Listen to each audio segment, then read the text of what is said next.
Hey, what to do, sports world? Welcome to the Real Untouchable podcast with me, Ray Diggs. I got a great segment for you all, man. I want to talk about the LA Lakers and their coaching search.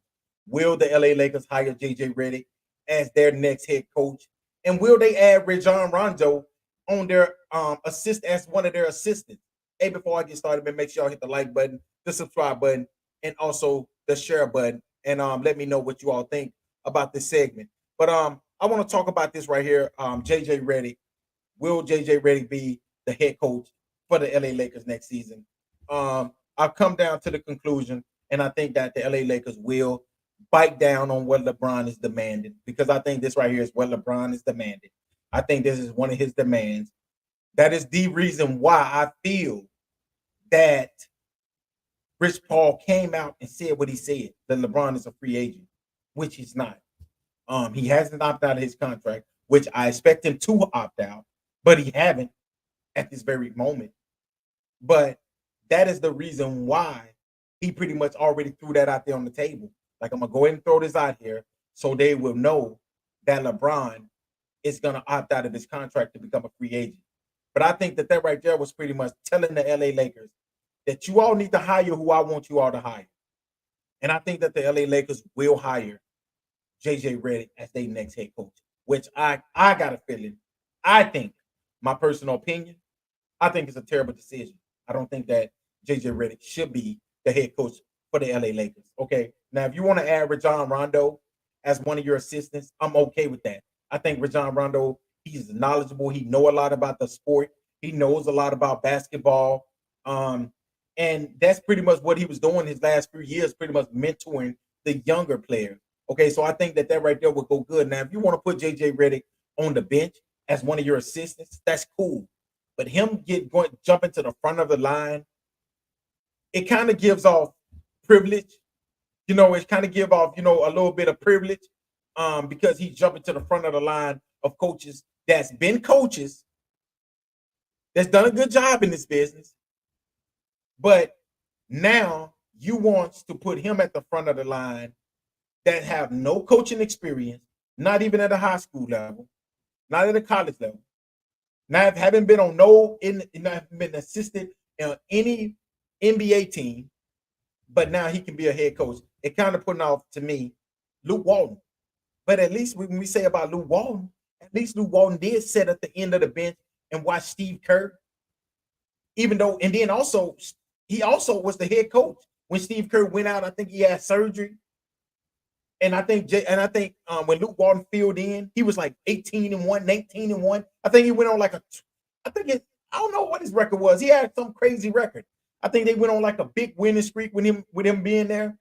So at least we seen a little bit of what Luke Walton could have done, what he could do. We haven't seen anything from JJ REDICK. Like, let's be real. Like, we haven't seen him do not one thing, but you think that he's going to be a successful head coach. Why? Because him and LeBron have a podcast, because him and LeBron get on that podcast and talk X's and O's, and it's easier to talk it when you just sit behind a mic, sitting there talking about what you can do. But if you're sitting here trying to be have a strategy during a game, you're trying to be strategic during a game, it's a whole different thing than what you're talking about behind a podcast, behind a mic. And that is why I think that this is a terrible decision. That's just my opinion. And if I'm LA, I would think about Anthony Davis. But then when I think about Anthony Davis, y'all think, oh man, Anthony Davis is going to be the star after LeBron leaves. LeBron might got 2 more years left. How old will Anthony Davis be when LeBron gets ready to retire? Anthony Davis would be like 33 years old, about to be 34.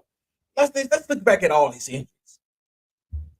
Shoulder injury, foot injury, knee injury, hand injury. Do you all really think that Anthony Davis can play to 35, 36 years old with the way his body has been, basically breaking down on him? Do we really think that Anthony Davis is going to play? Like, we're looking at him thinking that he's one of those players like a LeBron. See, LeBron got us to a point right now, like, okay, players are going to play to 38.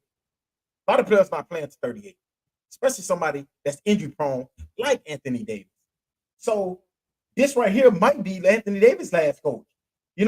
I feel like Anthony Davis could leave the LA Lakers once LeBron leave and go back to Chicago. Maybe go play 1 year in Chicago or 2 years in Chicago. So they need to persuade Anthony Davis that they're serious about the future, honestly.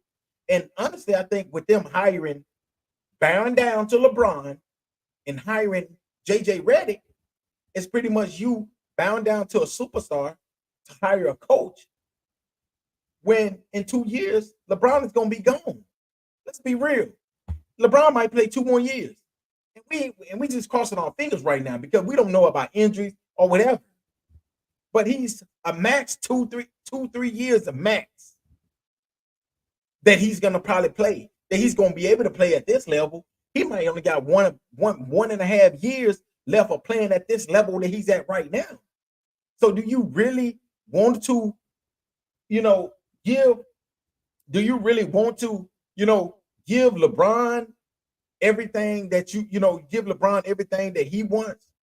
I just don't know if that's a smart move.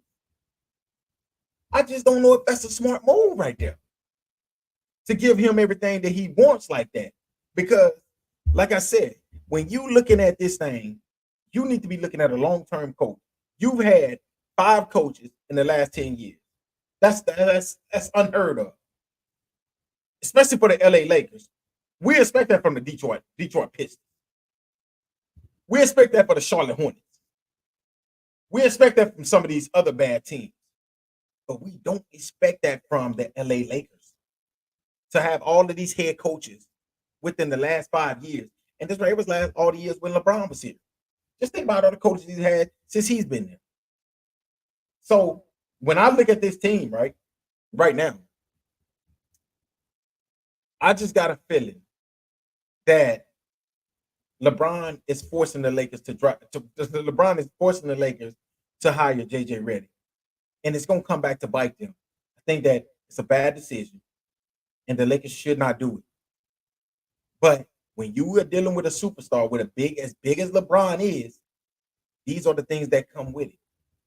You have to do things that he wants you to do.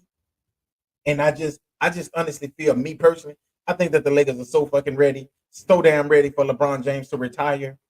Like, excuse my language, I think that they are really ready for LeBron James to call it quits. Because honestly, I think that the Lakers are going to give him how much money he wants, whether it's 3 years, 160 million, whatever. And I think that the reason why is because they're going to make that money back. Before I go, I'm going to tell y'all how they're going to make that money back. Think about LeBron James when he announces that this is his last year. Think about the Lakers sellout, all the games that they're going to sell out. Like, every game is going to be a sellout because everybody's going to want to come back and watch LeBron James last season, last games. That's going to be historic. And that's why I think the Lakers are going to make their money back off of that, because all of those games are going to be televised. All of those games are going to be sellouts. It's going to be just like Kobe. So the Lakers will get their money back. But will the Lakers hire JJ Redick? Will the LA Lakers hire JJ Redick as their next coach? Will the LA Lakers hire JJ Redick as their next head coach? I do think they will. Will Rajon Rondo be at the end of that bench as an assistant? I do think he will. I think that in the next few days, the LA Lakers will announce JJ Redick as their next head coach. And I don't like it. Because honestly, I think they could have kept Darvin Ham. And in other news, as y'all know, Darvin Ham, pretty much teams are pretty much looking at Darvin Ham. One team being the Golden State Warriors. I think he'll go good down there, be an assistant up under Steve Kerr. I think that's going to be a really, really good thing. We also, in NBA news, Kristaps Porzingis is getting ready to come back. So we don't know. He's a little bit ahead of time. He's getting better as they get ready to head into the NBA Finals. But we also, the Kings, the Sacramento Kings head coach, Mike Brown. I'm sorry, y'all. The Sacramento Kings head coach Mike Brown has agreed to a contract extension that will take him through the 2026-27 season at an annual raise. He will make $8.5 million a season. This right here is the 2022-2023 NBA Coach of the Year. He gets a $4.5 million raise for 2024-2025 and 2 seasons at 8.5. So that's right here is really, really good. Bringing back I think, Mike Brown brought back Sacramento Kings basketball. Brought him back a very defensive team. When he came back, brought him a defensive team, 2 seasons, and he ended a 16-year playoff draft. So when we look at this right here, man, this right here was really, really good. He got a 94 and 70 record with them. So this right here was really, really big for them bringing him back. I think that they needed to.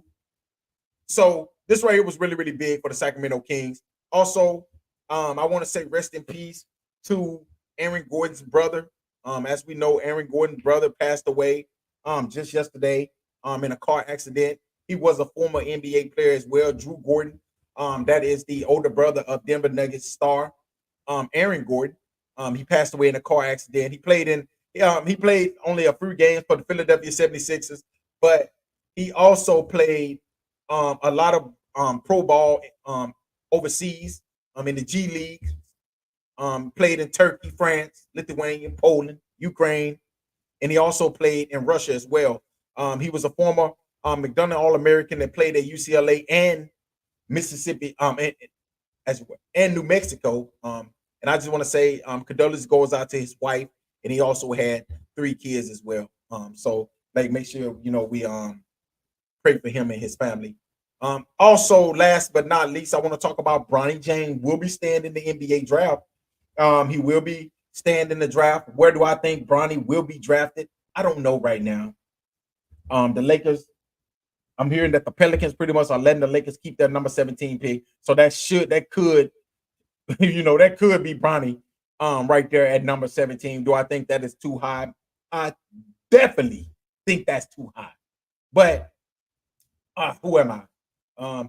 Like I said before, the Lakers are pretty much doing what LeBron wants. They need to do to keep him.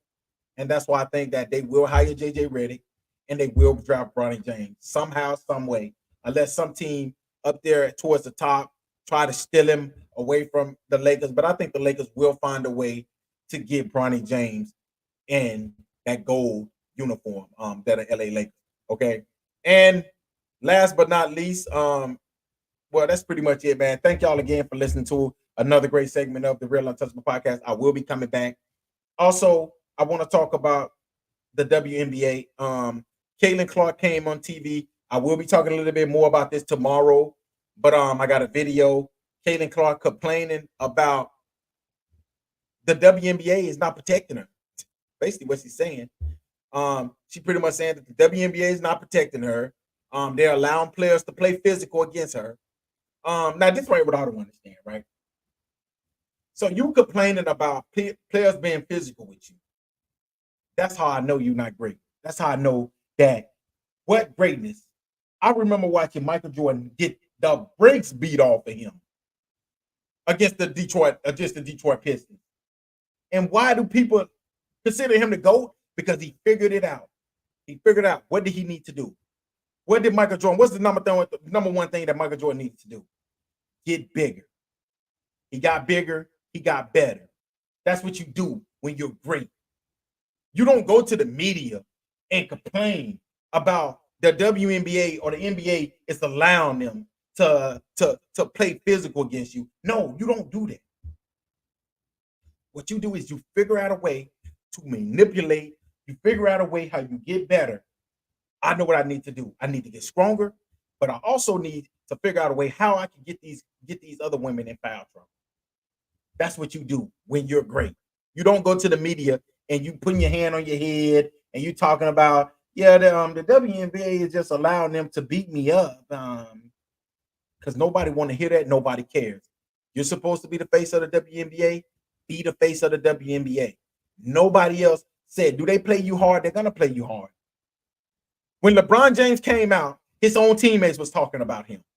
His own teammates were saying, man, LeBron, I just don't think LeBron's going to live up to the hype. I don't think he's going to be able to do this. What did he do? He didn't go to the media and say, yeah, my teammates pretty much down me and they play hard against LeBron. When he first came out, nobody felt sorry for him. But guess what he did? He got better. When he made it to the NBA Finals at 22 years old, 21, 22 years old, guess what? The San Antonio Spurs did what to LeBron? They let him shoot. They made sure that he couldn't drive. They made sure that they just let him shoot. What did he do? He shot and he missed a lot. When he played against the Dallas Mavericks, what did they do? They made sure that they was physical against him. And yes, they beat him up against the Mavs. I'm not saying they beat him. He had a bad series, but he got better. Came back the next year. What did they do? They won the NBA Finals. That's what you do when you're great. You find ways to win. You never sit around and pout and complain and talk about they being physical with me. No, that's not what you do when you are the face of a league. When you are a face of a league, nobody wants to hear that they're beating you up because they're supposed to do that. You got to figure out how to manipulate the game. I got to use this physicalness that they're using against me to my advantage.